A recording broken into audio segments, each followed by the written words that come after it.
ജെറുസലേമിലുള്ള ചരിത്രപ്രസിദ്ധമായ city of David പ്രദേശത്ത് പുരാതനമായ കണ്ടെത്തൽ.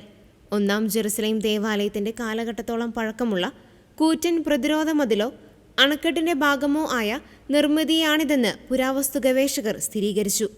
ഏകദേശം 3000 വർഷങ്ങൾക്ക് മുമ്പ് ബൈബിളിൽ പരാമർശിക്കുന്ന സോളമൻ രാജാവിന്റെ കാലഘട്ടത്തിലാണ് ഈ നിർമ്മിതി ഉണ്ടായതെന്നാണ് പുതിയ പഠനങ്ങൾ വ്യക്തമാക്കുന്നത്. സിറ്റി ഓഫ് ഡേവിഡിനെ ടെമ്പിൾ മൗണ്ടുമായി ബന്ധിപ്പിക്കുന്ന തരത്തിലാണ് ഇതിന്റെ ഘടന. ജെറുസലേം നഗരത്തെ 2 ഭാഗങ്ങളായി വേർതിരിക്കുന്ന ഒരു വലിയ കിടങ്ങ് പോലെയാണ് ഈ നിർമ്മിതി രൂപകൽപ്പന ചെയ്തിരിക്കുന്നത്. ഇത് നഗരത്തിന്റെ സുരക്ഷയ്ക്കായി പണി കഴിപ്പിച്ചതായാണ് ഗവേഷകർ പറയുന്നത്. പതിറ്റാണ്ടുകളായി ഈ പ്രദേശത്ത് ഖനനം നടത്തിവരുന്നു. ഇതിന്റെ യഥാർത്ഥ കാലഘട്ടം നിശ്ചയിക്കാൻ ഗവേഷകർക്ക് സാധിച്ചിരുന്നില്ല. എന്നാൽ ആധുനിക സാങ്കേതിക വിദ്യ ഉപയോഗിച്ച് നടത്തിയ പുതിയ പഠനമാണ് ഇതിന് 3000 വർഷത്തെ പഴക്കമുണ്ടെന്ന് കണ്ടെത്തിയത്. അതായത് ബൈബിളിൽ പരാമർശിക്കുന്ന സോളമൻ രാജാവിന്റെ കാലഘട്ടത്തിലാണ് ഈ നിർമ്മിതി ഉണ്ടായതെന്നാണ് പുതിയ പഠനങ്ങൾ വ്യക്തമാക്കുന്നത്.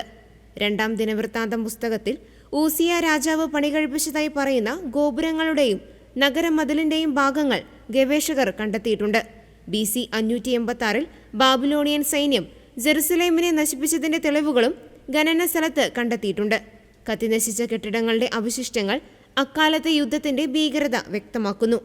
150 വർഷത്തിലേറെയായി ജെറുസലേമിൽ നടക്കുന്ന ഗവേഷണങ്ങളിൽ ഏറ്റവും വിപ്ലവകരമായ കണ്ടെത്തലുകളിൽ ഒന്നാണിതെന്ന് പുരാവസ്തു ഗവേഷകർ അവകാശപ്പെടുന്നു. ബൈബിളിലെ വിവരണങ്ങൾ ശരിയെന്ന് വയ്ക്കുന്ന തെളിവുകളാണ് ഇതിലൂടെ ലഭിക്കുന്നതെന്ന് ഇസ്രായേൽ ആന്റിക്വിറ്റീസ് അതോറിറ്റിയിലെ ഗവേഷകർ പറഞ്ഞു. പുരാതന ജെറുസലേമിന്റെ ഭൂമിശാസ്ത്രപരമായ പ്രത്യേകതകളിലേക്കും അക്കാലത്തെ നിർമ്മാണ വൈദഗ്ധ്യത്തിലേക്കും വെളിച്ചം വീശുന്നതാണ് ഈ കണ്ടെത്തൽ.